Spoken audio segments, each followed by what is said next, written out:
हमारे व्यस्त जीवन में ईश्वर की आवाज़।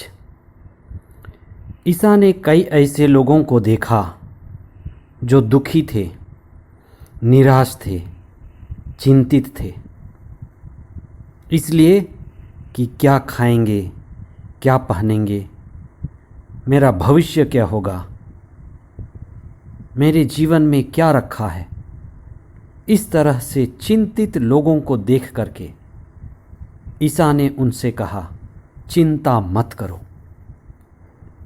वास्तव में गुरु संसार को मार्ग दिखाता है। ईसा सर्वोत्तम गुरु थे। 8 आशीर्वचन के द्वारा उन्होंने शिष्यों को और लोगों को स्वर्गीय मूल्यों पर आधारित ईश्वर के राज्य की शिक्षा दी।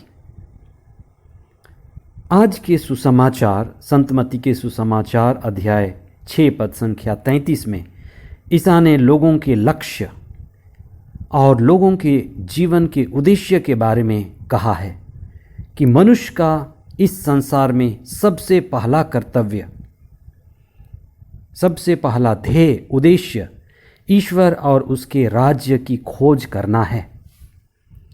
ईश्वर को ढूंढना, ईश्वर को पाना मनुष्य की पहली प्राथमिकता है। आज हम चिंतन करें कि हम अपने जीवन में ईश्वर को प्राथमिकता देते हैं या नहीं देते हैं। अगर हम ईश्वर को पहला स्थान देते हैं, उनकी शिक्षा और उनके आज्ञाओं का पालन करते हैं, तभी हम वास्तव में कृपा और आशीष पाने के लायक हैं। 11वां सामान्य सप्ताह 18 जून 2022 शनिवार। पहला पाठ दूसरा इतिहास ग्रंथ अध्याय 24 पद संख्याएं 20 से 25 तक और संत मत्ती का सुसमाचार अध्याय 6 पद संख्याएं 24 से 34 तक।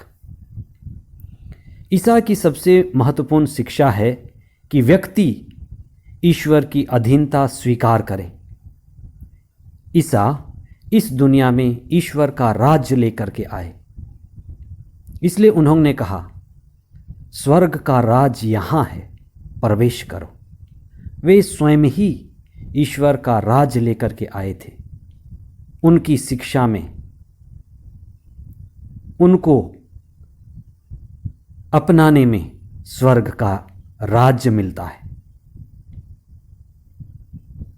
ईश्वर को अपने जीवन का केंद्र बनाना मनुष्य की प्राथमिकता है। धन मनुष्य के लिए एक आकर्षण है, खिंचाव है। यह मनुष्य के जीवन में भटकाव लाती है।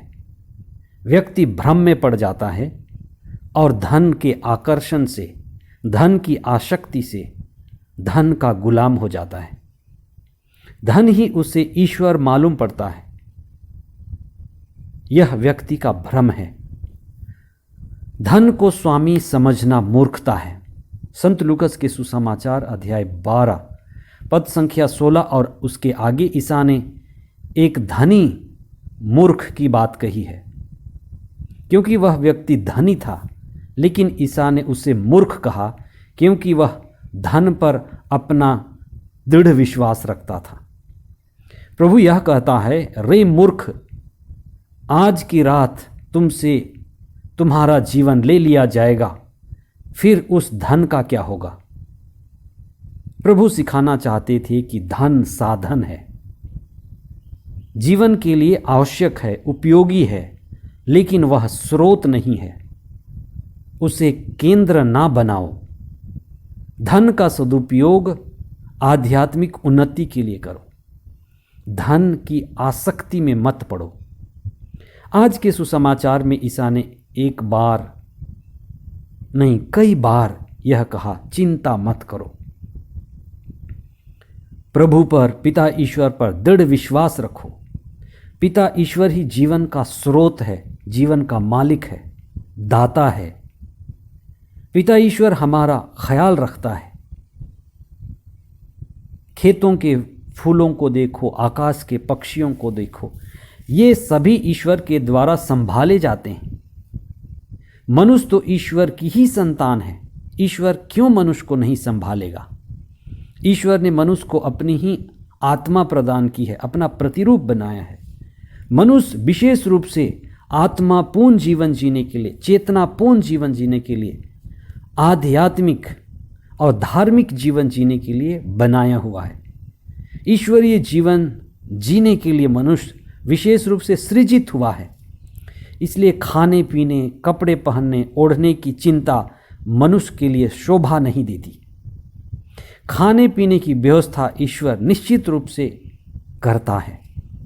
जो मेहनत करते हुए जीता है, ईश्वर उसको प्रदान करता है। मनुष्य पशु पक्षी और पेड़ पौधों की श्रेणी का जीवन ना जिए। ये मनुष्य के लिए निम्न स्तर का जीवन है, पशुता का जीवन है। मनुष्य को पवित्र आत्मा का जीवन जीना है। मनुष्य को धार्मिकता में, न्यायप्रियता में, चेतना का जीवन जीने के लिए बनाया और बुलाया गया है। इसलिए जब हम आध्यात्मिक और श्रेष्ठ जीवन जीते हैं तो ईश्वर की महिमा होती है।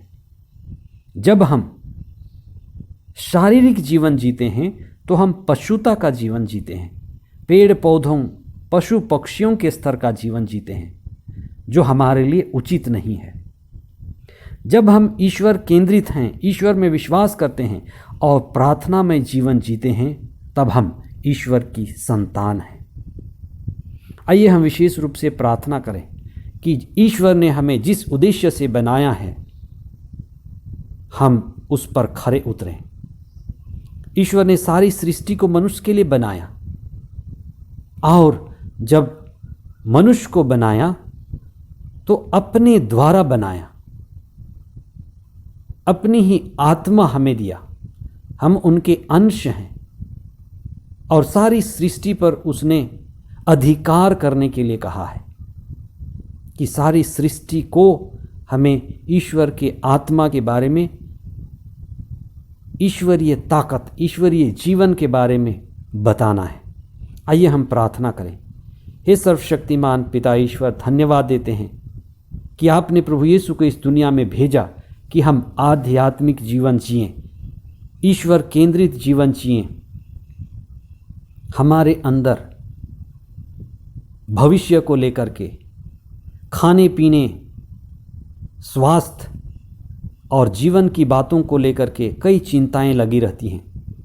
हमें जीना सिखाइए, हमारे विश्वास को बढ़ाइए, हमें प्रार्थना करना सिखाइए कि हम इस संसार में रहते हुए, इन संसार के संसाधनों का उपयोग करते हुए आपसे जुड़े रहें, आपको अपने जीवन का केंद्र बिंदु बनाएं। आप ही हमारे स्वामी हैं। हे स्वर्गीय पिता, हमें सद्बुद्धि और विवेक प्रदान कीजिए कि हम आपको जीवन में पहली प्राथमिकता दें और इस संसार में तेरे न्यायपूर्ण, चेतनापूर्ण राज्य के आने के लिए प्रार्थना करें। हे पवित्र आत्मा, हमें सद्बुद्धि और विवेक प्रदान कीजिए, हमें प्रज्ञा मिले।